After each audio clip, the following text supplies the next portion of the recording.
Good morning, students. Today we are going to discuss the EMF equation of transformer. So when a sinusoidal voltage is applied to the primary winding of a transformer, an alternating flux phi m sets up in the iron core of the transformer. Uh, if we apply the voltage V1 in the primary winding of the transformer, an alternating flux phi m is set up in the core, and this flux cut both the windings, okay, primary winding and the secondary winding. So this annular flux links with both primary and secondary winding. The function of flux is the sine function. So the rate of change of flux respect to time is derived mathematically. So if the flux is changing respect to time, so according to the Faraday law of electromagnetic induction, an EMF is induced. So we calculate, we derive this EMF equation mathematically. So let phi m is the maximum value of flux in Weber. This is the maximum flux in the core. This is the phi m maximum flux in the core. Okay. F is the supply frequency in hertz. This is the frequency, supply frequency. If we apply the voltage V1 at frequency F, so this is the supply frequency. N is the number of turns in the primary winding, N1 is the number of turns in primary winding, and N2 is the number of turns in the secondary winding. So this is the number of turns in the secondary winding. Okay. So let the flux at any instant is given by phi is equal to phi m sine omega t. Phi m is the maximum value of flux in the core, and phi is the flux per turn in Weber. Okay.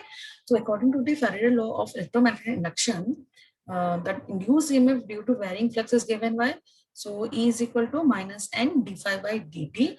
If we put the value of phi here, if we put the value of phi, this value of phi here, so what we get? Substituting the value of phi in wave equation, E is equal to minus n d by dt. I have to put phi, the value of phi is equal to phi m sine omega t here, and we differentiate this equation with respect to time.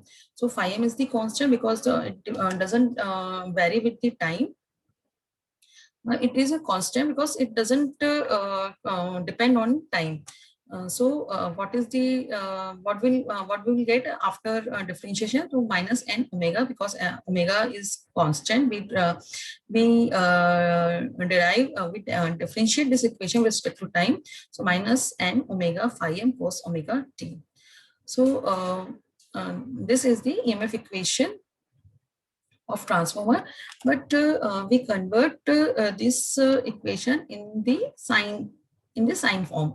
So what we get, as we know that sine 90 minus theta, sine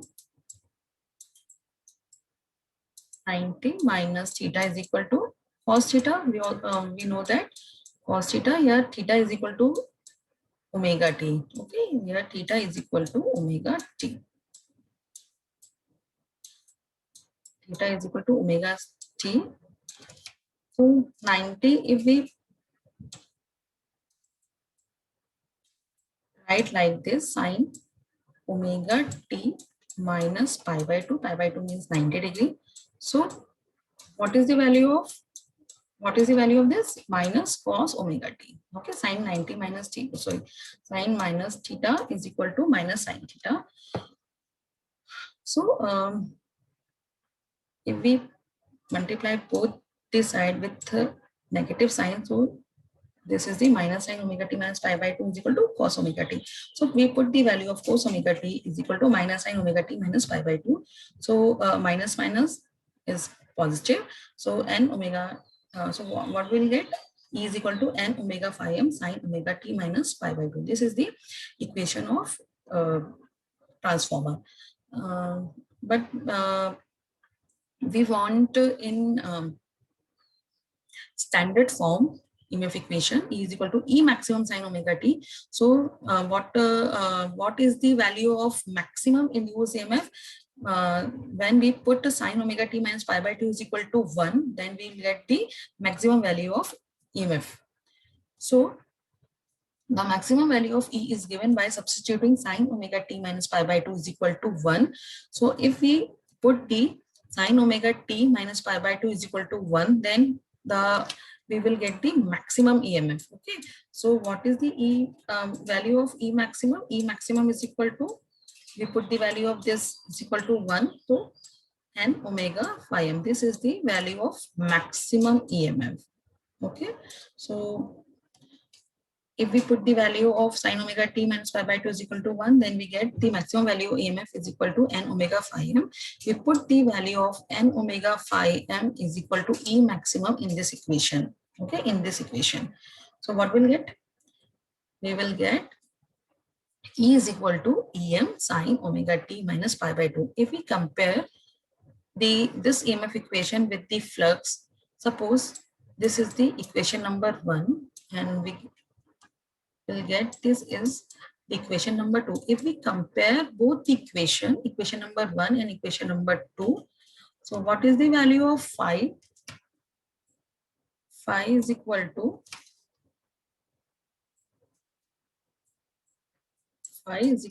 phi m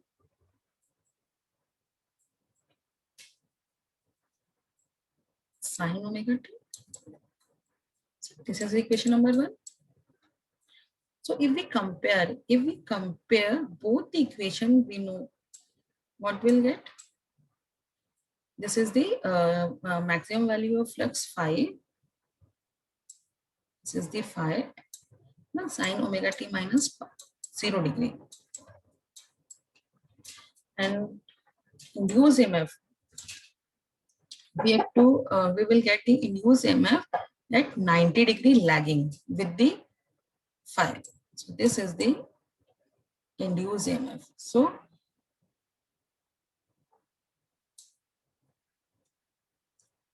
इससे हमें क्या पता चला? इससे हमें ये पता चला है कि जो हमारा फ्लक्स है वो 0 डिग्री पे था, पर जो इंड्यूस EMF जो हमें मिला है वो हमें 90 डिग्री लैगिंग मिला है.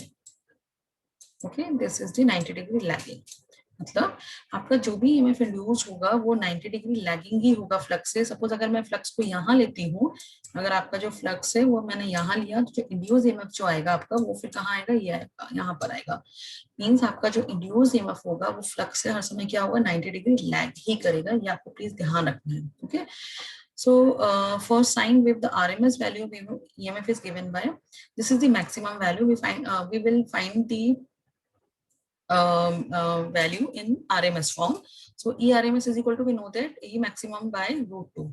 So if we divide E maximum by root 2, so what is the value of E maximum? E maximum is equal to n omega phi m by root 2. So we will get n 2 pi omega. What is the value of omega? Omega is equal to 2 pi f phi m by root 2.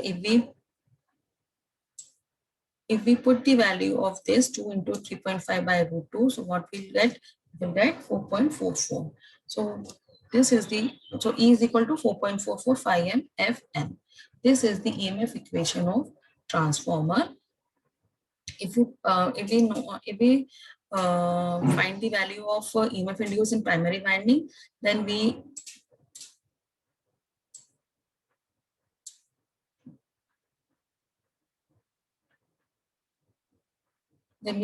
put the value of number of turns in primary winding N1. So we will get the value of EMF induced in the primary winding. Because 4.44 is constant, phi m is the constant, flux, maximum flux in the core is always remain constant, and frequency is constant. EMF is directly proportional to number of turns. If we find the value of EMF equation in primary winding, so even EMF equation in primary winding is proportional to N1. We take the value of number of turns in primary winding. If we find the value of E2, so what is the value of EMF equation in secondary winding? So we take the number of turns in the secondary winding. So we will get the EMF equation in the secondary winding.